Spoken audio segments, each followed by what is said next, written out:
basically, the decision, like I said, the matter was really about jurisdiction. There was a lot of, misinformation that was coming from my ex and his people into the media that, it was about custody, that I tried to use, claim status as an LGBTQ person, all of that was a lie. It was not true. The matter was really about jurisdiction. And Canada just simply declined jurisdiction to hear the case in Canada and said the case should be decided in Nigeria. Now, knowing what I fled from, knowing what it took for me to get here with myself and my children, knowing what the people that I fled from are capable of, I had already put a boundary there for myself that under no circumstance will I ever put my life in harm's way again. Absolutely not. Absolutely not. And so that was the hardest thing that I had ever had to do, because ultimately what that then meant was my children would have to go back to Nigeria and I wouldn't be going back with them. Because here's one thing that I know that my fellow warriors understand. I can only help the people I love if I'm alive. It is just that simple. So as much as I am hurt every day by the fact that I don't have access to my children, I can't see them, I don't ever hear from them. So yeah, not only were they returned to Nigeria as, a result of court decisions, but their father is engaging in parental alienation and, has withheld access to the children for you and the rest of our family as well. And this is what we mean about abuse, rippling out all over the place. One would say, oh yes, he's not letting the mother see her children, but they also have aunties. One of her children is my godson. So my parents don't get to see their, half of their grandchildren. So, everyone is affected by this, and it's truly tragic. However, I mean, to be fair, I'm just listening to you speak, and I'm feeling myself being restless. I'm looking away, I'm looking down, because this topic is a very painful one. I think we've made a post about this before, about the painful costs of living abuse. This is one of them. On one hand, I'm grateful for the fact that I was armed with so much information. When I left this abusive marriage, I dove fully into the research about every single thing about abuse, abusive dynamics, abusive relationships, what to expect, what they do. So none of this is a surprise to me. I saw it coming from far away. I saw it coming. So I'm grateful that I was armed with that information. So I knew what to expect. It doesn't make it any less painful. But it makes me informed, and it helps me to maintain my peace. Because as we've now seen, abuse is predictable. The way they operate is predictable. The way it might present and look in different situations it might change, but the actions, the behaviors are predictable. And so in a way, that also serves as my anchor too, because I know what to expect and I'm able to guard myself. Not everybody might be able to do it like this, but I just encourage you, don't run away from the information that is out there. Because I know sometimes with abuse, learning more about it can feel painful, it can feel scary, and you might just want to run away from it. I will actually encourage you to run towards it. Learn everything you need to know so that you can arm yourself in doing the things you need to do for yourself and the people who depend on you.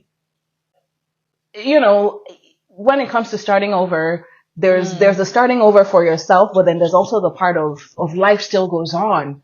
And so you just have to just be doing everything at the same time. Like, you know, the healing, like you said, the education, the legal battle, the breastfeeding, the, you know, packing lunches. The potty training. Yeah, the potty training, all that. And it was just like, wow, you know. It was crazy. And women in the community, you'll find that when you do leave, you'll find that there are women in the community, women in your family, that will support you, that you'll be able to lean on either directly or indirectly. Like we had people reach out to us out of nowhere, to just be like, I hear you, I see you, all of that. So especially a lot of women that understand how the family courts work. So,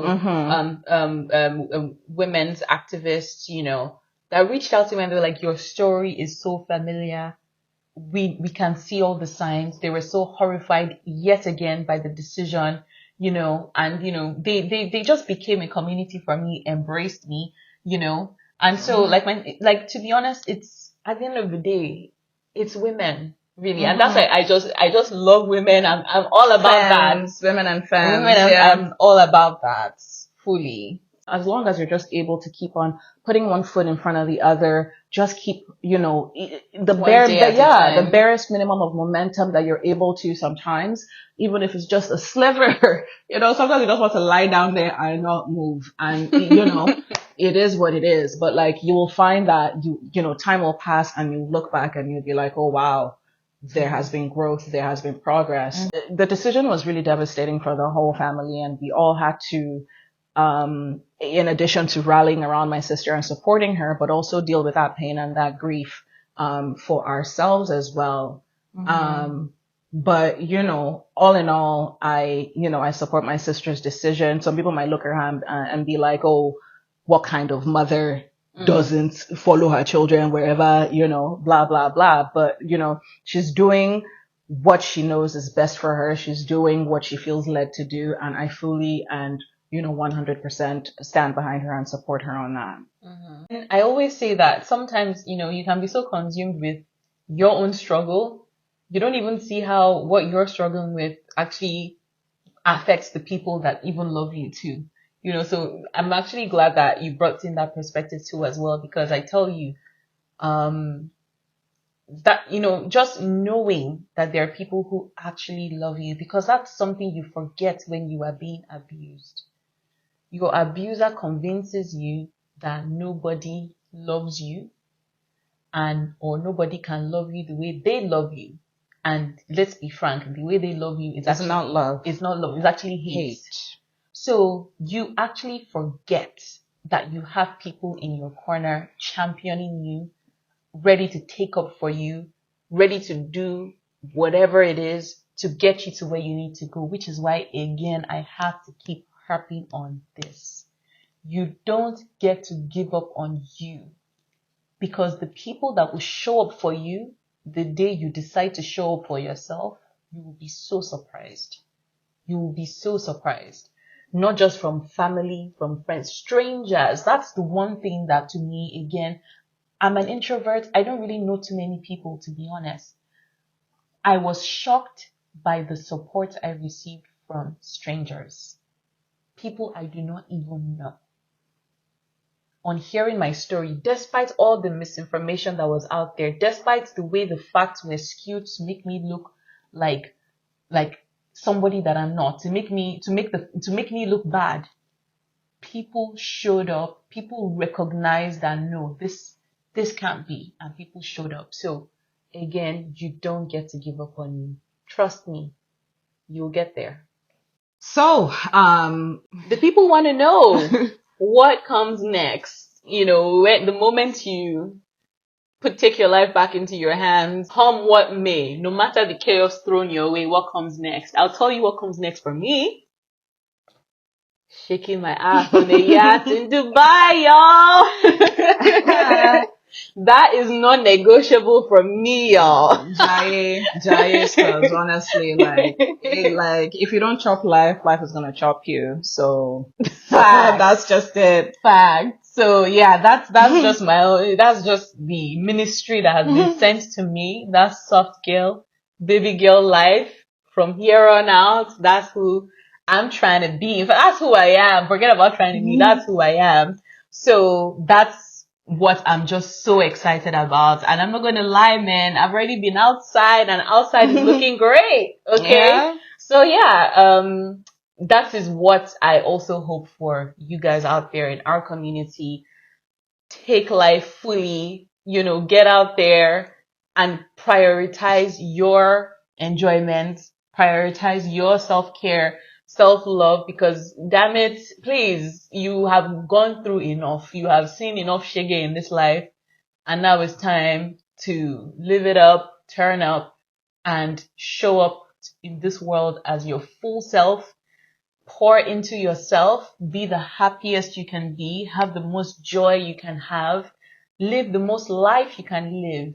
Because trust me, it doesn't even matter if your situation looks like mine, where, things might not be exactly as you want it, but things will always turn out in the end. For me personally, I'm looking forward to the time where I know my children will be back with me and I will be able to pour my full self, my cup that is full and overflowing. I'll be able to pour that into them. So I'm not going to spend my time moping around, feeling sad, depleting my life source over and over again, because I already know joy always comes in the morning. Always. And so it doesn't matter what forces may try to delay the inevitable. My children can never be kept from me forever. It doesn't matter. So, and especially that my son, yeah, I know he will look for me. It's not possible. So I trust my children. And so I'm just, living my best life, growing, filling myself back up, because I'm alive for a reason. And that reason will still be revealed to us all. And so I encourage you all to do the same too as well. Exactly. Like you said, spend time filling your cup. Spend time filling your cup, and then before you know it, it's bubbling and overflowing, and then you yourself can start to plant seeds of joy in the world. You can start to meet other people's needs. You can start to be, a source of information for other women, which I'm really hoping that this channel will help out with, that we'll be able to reach people who are, on that cusp of, how am I going to do it? And just being examples to show that, yes, indeed, you can do it. I find myself starting over as well, career-wise, finding my way transitioning out of the military and figuring out what I want to do, creatively. We both want to travel, which we've already done a little bit of this year, and there's more to come through the rest of the year. Having work be joyful, having work be, just come from within, all our 9 to 5 stuffs. Some things in life will just wake you up into knowing what you just are no longer available for. So yeah, things like that. Do things that feed your inner child, those little joys that you did.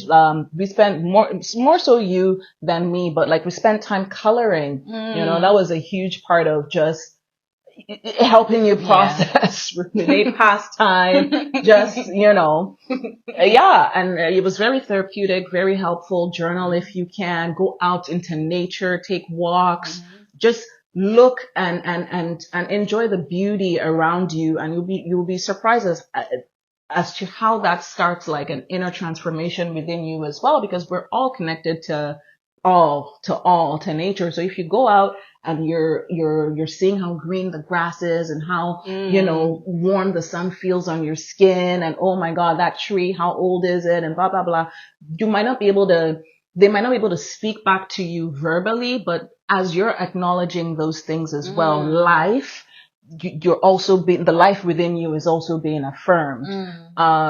So yeah, you just have to find whatever path it is for you, whether it's spirituality, whether it's faith, whether it's community, whether it's dance, whether it's whatever that will just help you get moving, help you not be stagnant, and help you just keep your eye on tomorrow, because the bottom line of it is that life is a gift.